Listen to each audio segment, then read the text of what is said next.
खुदावंद यसुम से जिसका फरमाना है कि मैं मर गया था और जिंदा हूँ और देख अब्दुल्लाबाद जिंदा रहूँगा, उसी के नाम में आपकी सलामती हो। पिछले दिनों में एक ऐप मुतारिफ करवाया गया है जिसके बारे में दावा किया गया है कि इसके ज़रिए से आप अपने मरहूम रिश्तेदारों से, यानी कि वो आपके अजीज़ जो कि दुनिया से रुखसत हो चुके हैं, उनसे बातचीत जारी रख सकते हैं। तो इस ऐप की एडवर्टाइजमेंट के लिए इस कंपनी ने एक प्रोमो जारी किया है, एक वीडियो जारी की है जिसमें उन्होंने दिखाया है कि किस तरह से ये ऐप काम करता है। तो हम इस एडवर्टाइजमेंट को अभी देखेंगे और उसके बाद हम इस पर बात करेंगे। लेकिन इससे पहले कि हम इस वाली ऐड को देखें, इस वाले प्रोमो को देखें, मैं शुक्रगुजार हूं आप सभी का जो बड़ी बाकायदगी से इन वीडियोस को देख रहे हैं, जो कि दूसरों के साथ शेयर कर रहे हैं, और बहुत सारे हैं जिन्होंने इस चैनल को पहले से सब्सक्राइब कर रखा है। तो अगर आपने अभी तक ये चैनल सब्सक्राइब नहीं किया तो ज़रूर आप इसे सब्सक्राइब करें ताकि हर एक वीडियो जो इस चैनल पर अपलोड होती है वो आप तक पहुंच सके। और साथ में मैं ये भी बताता चलूं कि हर सुबह 5 बजे इस चैनल पर एक नई वीडियो अपलोड की जाती है ताकि आप अपने दिन का आगाज़ खुदा के कलाम की ठोस बातों से कर सकें। तो अब आइए इस वीडियो को देख लेते हैं और फिर हम इस पर बात करेंगे। He's getting bigger. See? Oh, honey, that's wonderful. Kicking like crazy. He's listening. Put your hand on your tummy and hum to him. You used to love that.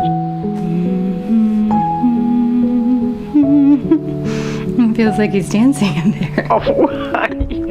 Mom, would you tell Charlie that bedtime story you always used to tell me? Once upon a time, there was a baby unicorn who didn't know he knew how to fly. This baby unicorn was like your mom because she didn't know that she knew how to fly, but she knew how to do all kinds of fabulous things. Okay, Mom, I just need a quick video. Is this like an audition or something? No, Mom, just 3 minutes. You need my best side? Can I see another one? I can play the piano. So talented. I am. I'm your mother after all. Keep going. Why don't you start by telling us a little bit about... तो इस video में पहली चीज़ बताई गई है कि एक खातून है जो कि उम्मीद से हैं, वो मोबाइल फ़ोन पर एक वीडियो कॉल कर रही हैं, जिसके बारे में हमें पता चलता है कि जिस खातून से वो वीडियो कॉल कर रही हैं वो उनकी वालदा हैं और वो उनसे कुछ हदायत ले रही हैं कि इस सिचुएशन में, यानी कि जब वो उम्मीद से हैं तो उन्हें क्या करना चाहिए। फिर इस वीडियो में दूसरी चीज़ हाईलाइट की गई है कि ये खातून जिनसे वो बातचीत कर रही हैं ये दरअसल वफ़ात पा चुकी हैं। और फिर तीसरी चीज़ बताई गई है कि इनकी वालदा की वफ़ात के बावजूद ये उनसे बात इसलिए कर पा रही हैं क्योंकि अपनी वालदा की वफ़ात से पहले इन्होंने 3 मिनट की एक वीडियो रिकॉर्ड की थी और यही 3 मिनट की वीडियो है जिसकी वजह से अब वो इस काबिल है कि अपनी वालदा से किसी भी वक्त बात कर सकती हैं।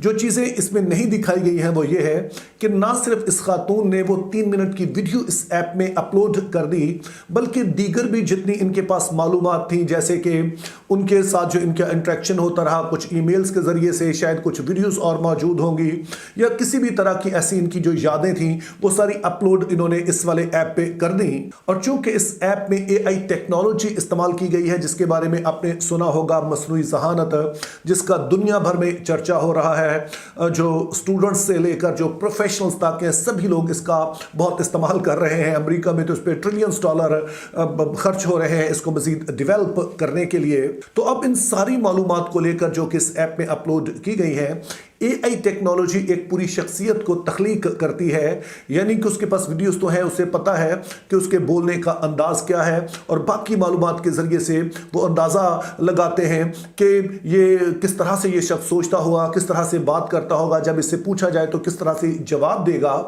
तो ये ऐसे ही है जैसे कि लोग अलेक्सा से पूछते हैं या फिर गूगल से बातचीत करते हैं। तो इस तरह से इस कंपनी का कहना है कि आपके अजीज़ अगर दुनिया से रुखसत हो भी जाए तो उसके बाद भी आप उनसे बातचीत जारी रख सकते हैं, उनकी राय ले सकते हैं, उनसे पूछ सकते हैं। तो अब बाज़ मसीहों ने पूछा है कि बाइबल मुक़द्दस इस हवाले से क्या फरमाती है, क्या हमें इस ऐप को इस्तेमाल करना चाहिए, क्या बाइबल हमें ये ऐप इस्तेमाल करने की इजाज़त देती है या नहीं। तो इस हवाले से पहली चीज़ तो हमने याद रखनी है कि बाइबल मुक़द्दस का हर चीज़ के बारे में एक बड़ा बैलेंस्ड व्यू है, यानी कि बाइबल मुक़द्दस ये हरगिज़ नहीं कहती है कि हमें साइंस का इस्तेमाल नहीं करना चाहिए, जो साइंसी इजादात हैं ये कोई बुरी चीज़ है, बल्कि हम शुरू से ही देखते हैं कि जैसे जैसे तरक्की हुई मसीहत ने और उससे पहले भी उस सभी चीज़ों को इस्तेमाल किया गया ताकि खुदा के नाम को इज्जत और जलाल मिले।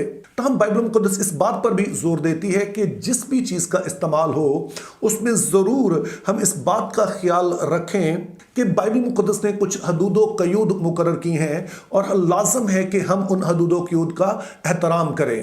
तो ऐसा ही कुछ आप इस ऐप के हवाले से भी कह सकते हैं। तो पहले आइए हम इस्तिस्ना की किताब उसका 18वां बाब और उसकी 10 से 12 आयत पढ़ेंगे, जिसमें कुछ यूं लिखा है, तुझ में हरगिज़ कोई ऐसा ना हो जो अपने बेटे या बेटी को आग में चलाए, या फालगीर या शगुन निकालने वाला या अफसूंगर या जादूगर या मंत्री या जन्नात का आशना या रमाल या साहिर हो, क्योंकि जो ऐसे काम करते हैं खुदावन के नज़दीक मकरूह हैं, और उन्हीं की मकरूहात के सबब से खुदावन तेरा खुदा उनको तेरे सामने से निकालने पर है।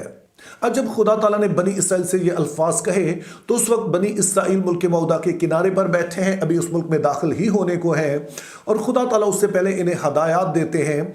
और उन्हीं में से जो बड़ी अहम हदायत थी वो ये थी कि तुमने उन लोगों की मानी जो उस मुल्क में पहले से आबाद हैं, उनकी मानी नहीं बनना है, बल्कि तुमने वो असूल कायदे अपनाने हैं, उस सोच को अपनाना है जो तुम्हारे खुदा की है। तो इन गैर कौमों में जहाँ दीगर कई मकरूहात पाई जाती थी, उनमें से एक ये वाली थी जिसको अभी हमने पढ़ा, जिसमें से खास तौर पर जो 11वीं आयत है, तो इस वाली आयत में 3 अल्फाज बड़े अहम हैं, जन्नात का आशना, रम्माल और सहर। और अगर हम इन तीनों अल्फाज का लुभे लबाब निकालें तो इससे मतलब बनता है कि वो शख्स जिसका ये दावा है कि वो रूहानी आलम में राब्ता कायम कर सकता है और वहाँ पर जो आपके अजीज़ हैं वो उनको बुलवा सकता है और आपकी उनसे बातचीत करवा सकता है। लेकिन हमारे मौजू के लिहाज से जो सबसे अहम लफ्ज़ है वो आखिरी वाला है, जिसको उर्दू में सहर कहा गया है और इंग्लिश में इसके लिए लफ्ज़ इस्तेमाल हुआ है नेक्रोमेंसर। तो असल जुबान यानी इब्रानी जुबान में इसके लिए जो अल्फाज इस्तेमाल हुए हैं वो है दोरेश एल हमातीम। दोरेश जो लफ्ज़ निकला है वो दाराश से निकला है, जिसका मतलब होता है पूछगिछ करना, किसी से इंक्वायरी करना। तो ये लफ्ज़ बहुत दफ़ा खुदा के लिए इस्तेमाल हुआ कि जब लोगों ने खुदा से कोई बात दरियाफ्त करने की कोशिश की तो ये उस तरह का लफ्ज़ है। और जो लफ्ज़ मातीम है ये इब्रानी के लफ्ज़ मौत से निकला है, जैसे कि उर्दू में हम मौत कहते हैं, यानी कि वो लोग जो वफ़ात पा चुके हैं। तो इस हवाले से कहा गया है कि ऐसे लोगों से तू राबता ना करना, चूंकि वो मकरूह हैं और इतने मकरूह हैं कि खुदा उनके इन्हीं कामों की वजह से उस मुल्क में से उन्हें निकालने को है ताकि तुम लोगों को वो वहां बसाए। तो जब तुम उस मुल्क में जाओ तो तुमने इस तरह के काम नहीं करने हैं, यानी कि जो दुनिया से रुखसत हो चुके हैं, जो वफात पा चुके हैं, तुमने उनसे राब्ता कायम नहीं करना है। लेकिन शायद हमारे ज़हन में सवाल आए कि इससे क्या फ़र्क पड़ता है कि अगर जो वफात पा चुके हैं उनसे राब्ता किया जाए। तो इस बात को समझने के लिए हम दूसरे नुक्ते पर गौर करेंगे कि बाइबल मुक़द्दस इस बारे में भी वाज़ेह है कि जो दुनिया से रुखसत हो गए हैं उनसे हम किसी तरह से राब्ता कायम नहीं कर सकते हैं। लेकिन अगर कुछ ऐसा किया जाए तो दरअसल हम अपने आप को खोल देते हैं ताकि इब्लीसी कुव्वतें शायद उस तरह का रूप धार कर, हमारे अजीज़ों का रूप धार कर वो हमें गुमराह करे और हम किसी बड़ी मुसीबत में फंस जाएं। तो उसकी मिसाल हम सौल बादशाह से ले सकते हैं कि जब वो उस औरत के पास जाता है जिसका एक जिन आशना था और उससे कहता है कि मेरे लिए तू सैमुल नबी को बुला दे, और जब सैमुल नबी जाहिर होता है तो वो औरत चिल्लाने लगती है। तो इस सारी एपिसोड के बारे में उलमाए बाइबल का मानना है कि ये औरत चिल्लाई इसलिए चूंकि वो तवक्को नहीं कर रही थी कि सैमुल नबी वाकई ही आ जाएगा, बल्कि होता यह था कि जब कोई शख्स आकर इस औरत से कहता कि मेरे किसी अजीज को बुला दे, उसकी रूह को बुला दे, तो दरअसल वो जिन ही होता था जो कि इनके अजीजों की सूरत ढाल कर इनसे बातचीत करता था। लेकिन अब की बार खुदा ने कुछ अलग से होने दिया, यानी कि खुदा ने वाकई सैमुल नबी को भेज दिया ताकि वो सौल बादशाह से बातचीत कर सके। और यही सबब है कि जब ये औरत सैमुल नबी को आता देखती है तो ये चिल्लाने लगती है। तो ये दूसरा असूल है जिसके सबब से इस ऐप से हमें दूर रहना चाहिए, क्योंकि बाइबल मुकद्दस वाज़ेह है कि जो इस दुनिया से चला गया है वो वापस तो नहीं आ सकता है, लेकिन जब हम हम अपने आप को उसके साथ अटैच किए रखेंगे, हम उसके बारे में सोचते रहेंगे, तो हम दरअसल अपने आप को खोल रहे हैं ताकि और रूहानी कुव्वतें जो बदरूहें हैं, ऐसी तासीरें हैं, वो किसी तरह से इन चीज़ों का इस्तेमाल कर हमारी ज़िंदगी पर कोई मनफी असरात डालें। तो इस ऐप के हवाले से हमें इस असूल को भी मद्देनज़र रखना है। और इन हवालाजात के अलावा हम आम जिंदगी में भी देखते हैं कि जब कोई हमारा अजीज़ वफात पा जाता है, लोग बहुत मातम करते हैं, और उसके बाद जब उसे दफना दिया जाता है तो अक्सर लोगों के मुंह से सुना कि उसके बाद लोगों को एक तरह की तसल्ली हो जाती है, यानी कि ज़हन इस बात को कबूल कर लेता है कि जो मेरा अजीज़ है वो दुनिया से चला गया है। तो इस वजह से भी ये ऐप जो है कोई ज़्यादा मददगार नहीं है, क्योंकि अगर हमारा कोई अजीज़ रुखसत हो जाए और फिर भी हम उसे ज़िंदा ही रखें, हर वक्त उसे देखते रहें, तो जाहिर है वो जो एक हमारे अंदर एक तकलीफ़ है वो भी हमेशा ज़िंदा रहेगी और कई तरह के नफ्सियाती मसाइल का भी हम शिकार हो सकते हैं।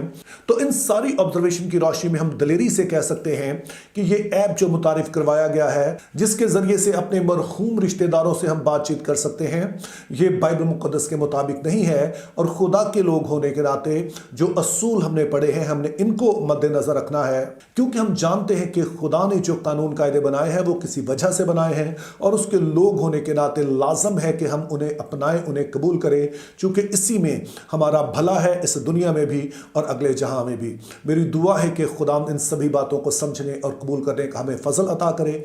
Think biblically, live purposefully, have a very good day.